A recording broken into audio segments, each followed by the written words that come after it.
van a ser diferentes juicios. Esa es la pregunta, pestes y toda eso. Sí, la pregunta está hecha o es una parte. Ok, ¿quieres que conteste esa primera parte?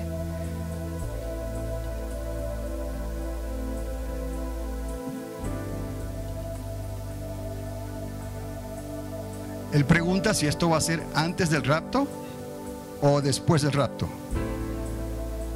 O antes. Bien, déjame explicar la primera parte. Porque si nos recordamos de los 4 jinetes del Apocalipsis, ¿okay? Los 4 jinetes del Apocalipsis están representados y ellos los encontramos en los primeros 4 sellos que son abiertos. Lo que vemos aquí es que los sellos profetizan, decretan lo que va a ocurrir durante esa segunda mitad. Quiere decir que lo que ocurre en las copas progresivamente se convierte de un juicio de Dios en las copas se convierte en la ira de Dios. Podemos ver que esos juicios y esa ira es progresiva, va en aumento. Entonces van a ocurrir los sellos, las trompetas y las copas. Trompetas ya entran en juicios severos y las copas entran en la ira severa. Entonces, esto va a ocurrir en la segunda mitad o la grande tribulación. El arrebatamiento de la iglesia ocurre a la media semana. En un tiempo, no sabemos el día ni la hora, pero hay un periodo de 3 meses y medio, y aquí una media hora, donde la séptima trompeta apunta hacia aquí.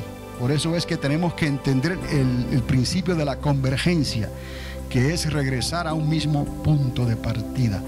Entonces recuerde que el séptimo sello es como abre el telón para que comience aquí el primero, el segundo, el tercero, el cuarto, el quinto y el sexto. La séptima trompeta abre el telón para que comience la primera, la segunda, la tercera, la cuarta, la quinta y la sexta trompeta. Y así sucesivamente con las copas. La diferencia con las copas es que apunta hacia la mitad, pero apunta aún con mayor énfasis hacia Armagedón. La iglesia, los creyentes, la cosecha de aquí y nosotros, a la final trompeta, no sabemos el día y la hora, a la final trompeta seremos arpazo, tomados, o metamorfosis, transfiguración, y subiremos a las nubes con el Señor. Hay una relación aquí en todo eso de las nubes y subir al cielo, y lo podemos ver con estos 2 personajes que serán asesinados y sus cadáveres estarán expuestos al mundo entero durante 3 días y medio. Al final de los 3 días y medio serán llamados desde una nube y ellos serán resucitados y subirán a las nubes y de ahí estarán con el Señor. Ahí podemos ver también una relación, también un paralelismo a ese arrebatamiento que va a ocurrir a la mitad de la segunda, a la mitad de la última semana.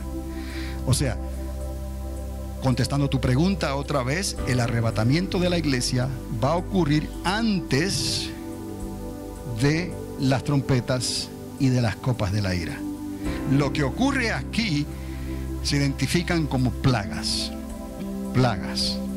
tipo plagas de lo que hicieron, lo que hizo Moisés cuando sacó al pueblo de Egipto. ¿Está bien? ¿Está contestada la pregunta? ¿Toda la pregunta está contestada? ¿Se quedó algo? ¿Está bien? Ok. ¿Alguien más tiene alguna otra pregunta? ¿Cuál es la hora correcta? 5 para las 8. Hay matemáticos aquí. Ok. Más o menos así, ¿no? 2 para las 8. Está bien. Entonces, si no hay preguntas, quiero que a lo menos vengan aquí conmigo.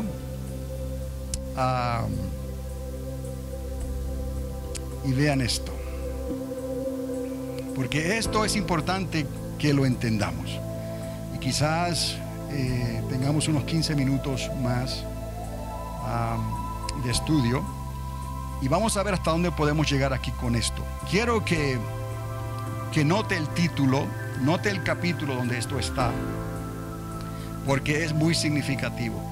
¿Por qué es un misterio? ¿Recuerdan la oración famosa del profeta Daniel? Bueno, eso no fue así porque sí, que un día se levantó y oró. Aquí pasó algo. Antes de que Gabriel le hablara y le mostrara la revelación de una parte de lo que él estaba indagando, y luego en la revelación que Gabriel le da, es como decir, lo dejó peor, porque Gabriel le habla de otro evento que Daniel no tiene la interpretación de ese evento. Y entonces es ahí donde Daniel por sí mismo comienza a indagar las profecías que están escritas en Jeremías. Y él encuentra que el pueblo estaría cautivo por 70 años. Pero eso no le dio la respuesta. Gabriel lo dejó pasmado. Gabriel con una respuesta le provoca otra pregunta. Que se enferma el hombre. No encuentra la solución. No piensa que nadie lo sabe. Y él comienza a orar. Le pide perdón a Dios por los pecados del pueblo. Y hace tantas cosas. De ahí sale una respuesta entonces a esa interrogante que le quedó a Daniel. ¿Cuál es esa interrogante? Si nos da el tiempo, es el asunto de las 2300 tardes y mañanas. Por eso es importante, es tan clave estas 2300 tardes y mañanas, porque teníamos que acomodarla, este enigma teníamos que acomodarlo en la gran tribulación, porque está para la gran tribulación. Pero no es todo, hay algo más. Para comenzar a indagar en ese misterio, para comenzar a indagar en qué fue lo que le pasó a Daniel, por qué se enfermó Daniel, por qué Gabriel, el ángel, tuvo que venir 2 veces y explicarle. Una, me imagino que se sentiría culpable. Daniel, te ayudé y te dejé peor. Entonces el ángel regresa y le explica. Bien, entonces, ¿qué es lo que vamos a encontrar ahí? En el capítulo 8 de Daniel encontramos la caída de los medos y los persas, o los medos, está bien, medos y los persas. Esos son los que hoy en día están relacionados con Irán, ¿no? Los persas. Encontramos el levantamiento de Alejandro el Grande. Y los que recuerdan un poquito la historia, Alejandro el Grande fue ese gran general macedonio que en muy poco tiempo, en 12 años creo, 12 años, él pudo conquistar todo el mundo conocido. Y no solamente conquistó todo el mundo conocido, sino que le dio el lenguaje griego. Y a causa del lenguaje griego, todo se pudo traducir al griego. Y por todo el mundo conocido, todo el mundo estaba en una misma página, por decirlo así. O por lo menos tenía acceso a un idioma común. Como decir hoy el inglés es un idioma genérico, ¿no? Y también se le habla a Daniel sobre la caída de ese grande general, Alejandro el Grande. A los 32 años o a los 33 se reconoce históricamente que él murió. Unos dicen que de una fiebre amarilla, otros dicen, el asunto es que bíblicamente podemos decir que Dios lo cortó. A su tiempo Dios lo cortó. Pero hay algo más. Y ahí es donde entramos en lo que les dije hace un ratito. La visión de las 2300 tardes y mañanas. Entonces, en el tiempo que tenemos de unos 15 minutos más o menos, quiero que vaya conmigo al capítulo 8. Y ahí usted y yo vamos a estar en la misma página. Vamos al capítulo 8 de Daniel el profeta.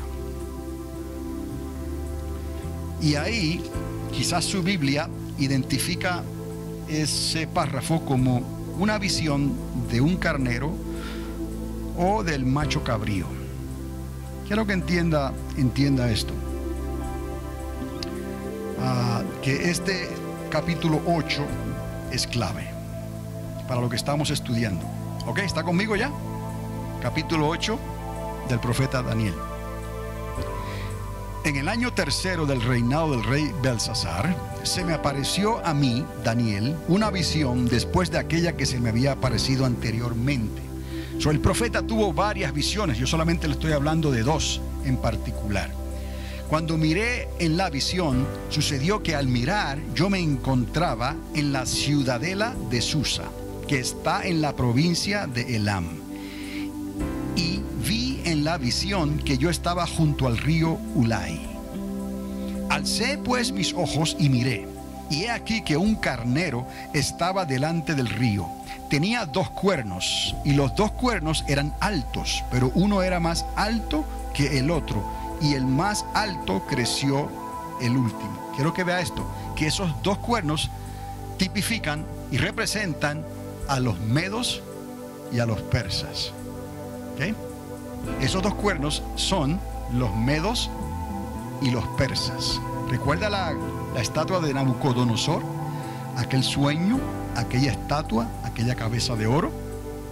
¿Cómo era que esa cabeza era representada? Por Nabucodonosor. Y luego el reino de ¿quién? Los medos y los persas. Y luego Grecia. Y luego Roma. ¿Recuerdan? Babilonia, los medos y los persas, Grecia y los romanos. Y luego el resurgimiento del mercado común europeo, el gobierno global, la nueva orden que estamos viendo ahorita en su formación en Europa. De ahí va a salir todo esto. Ok. Seguimos entonces. 2 cuernos, y los 2 cuernos eran altos. Y uno era más alto que el otro, y el más alto creció el último. Vi al carnero dando coronadas al oeste, al norte y al sur. Note, le dio al oeste, al norte y al sur. Al sur. No dice nada del este, ¿no? Y ninguna bestia podía mantenerse en pie delante de él, y nadie podía librarse de su poder. Hacía lo que quería y se engrandeció. Ese fue el reino de los medos y los persas. Ellos se ensancharon hacia el oeste, hacia el norte y hacia el sur, pero hacia el este no pudieron. Dios tenía algo preparado. Entonces, verso 5. Estando yo observando, he aquí un macho cabrío. He aquí, entra el personaje del macho cabrío. ¿Quién es el macho cabrío? Alejandro el Grande. ¿Estamos? Ok. He aquí un macho cabrío venía del occidente sobre la superficie de toda la tierra sin tocar el suelo. Alejandro venía del oeste. ¿Está conmigo? Sin tocar el suelo, el macho cabrío tenía un cuerno prominente entre los ojos. Se dirigió al carnero que tenía los 2 cuernos, a los medos y los persas, que yo había visto parado delante del río, y lo acometió, le arremetió con la furia de su poder. Lo vi venir junto al carnero, y enfurecido contra él, hirió al carnero y le rompió los 2 cuernos. Cayó Media y cayó Persia. ¿Estamos?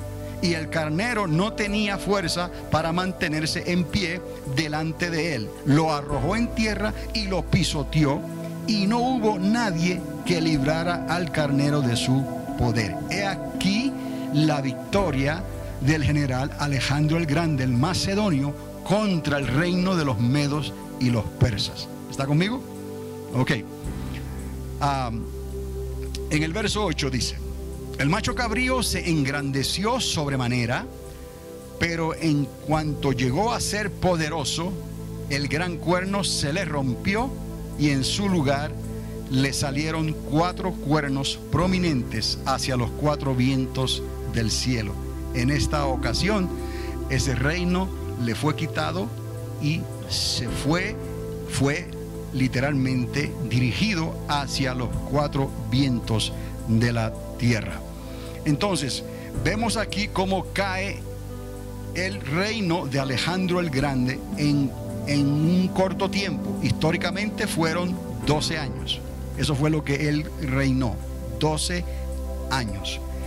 Ahora, quiero que vea aquí algo más en el verso 9, y esto es muy significativo, porque de esos 4 cuernos, esto no ocurrió de la noche a la mañana. Quiero ser específicos porque en la próxima reunión que tengamos posiblemente, o en un futuro cercano, quiero hablarles un poco de que ocurrió en el 7º desde ese primer rey de la dinastía de los Seleucios. Es clave, es una dinastía de los Seleucios, es un grupo de personas que tomaron el poder y los hijos de sus hijos y sus hijos reinaron por una cantidad de tiempo, por 249 años. Le estoy dando esta información ahora porque más adelante va a ser relevante. Esta dinastía de los Seleucios duró por 249 años, desde el que la fundó hasta el último de ellos. Pero quiero que entienda algo aquí, que dentro de esa dinastía, dentro de esos 249 años, fue en la séptima generación, el séptimo desde el fundador de los Seleucios.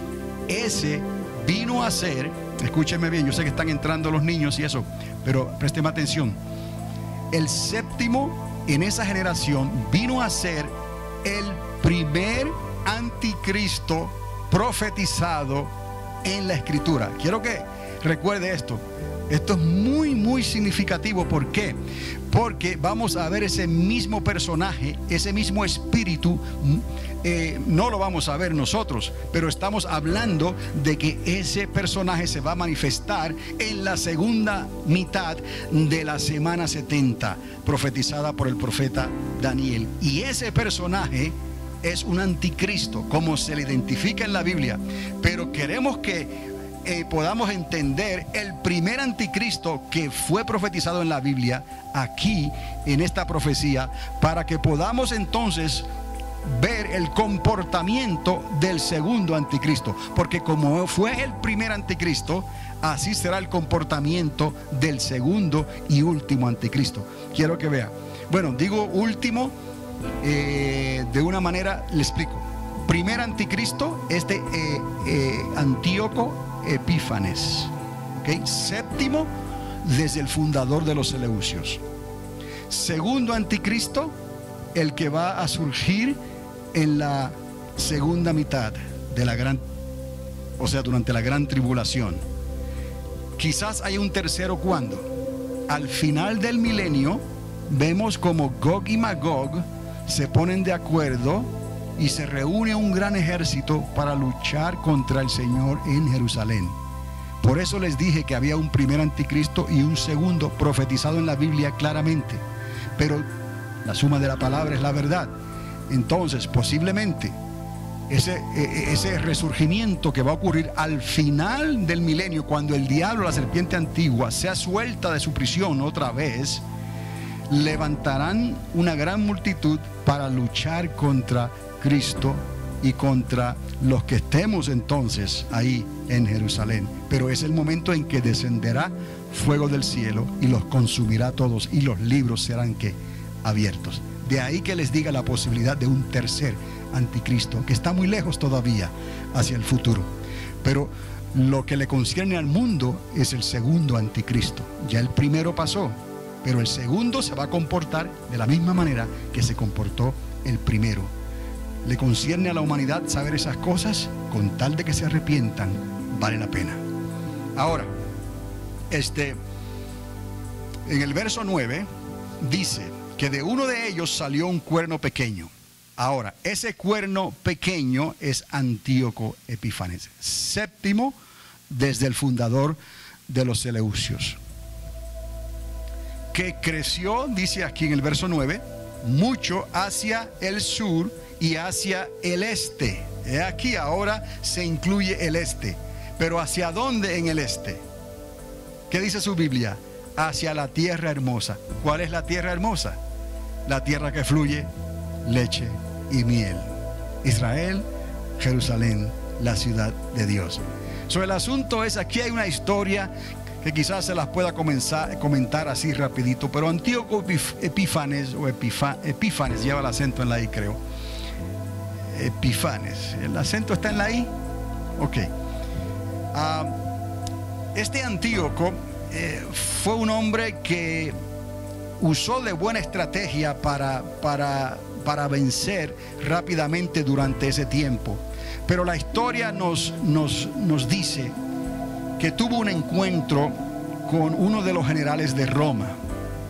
Y este general de Roma lo paró en alto y le dijo: Antíoco, tienes que decidirte ahora, que te estoy diciendo que abandones tu ataque contra Egipto.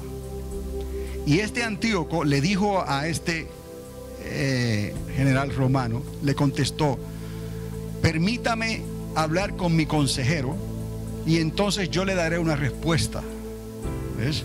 Porque estamos hablando de generales de Roma, y estamos hablando de alguien como Antíoco, que respetaba el poder de Roma, pero estaba haciendo algo para engrandecer su propio imperio. Y los romanos estaban un poco nerviosos con esa actitud de Antíoco, ¿no? Y este general lo paró en seco y le dijo: ¿sabes qué, Antíoco? Tienes que decidirte ahora. E hizo un famoso círculo alrededor de Antíoco. ¿Qué quiso decir con este círculo? Le estaba diciendo: Antíoco, no te permito que vayas a buscar tu consejo. Me tienes que responder ahorita, ya. ¿Qué quería decir esto?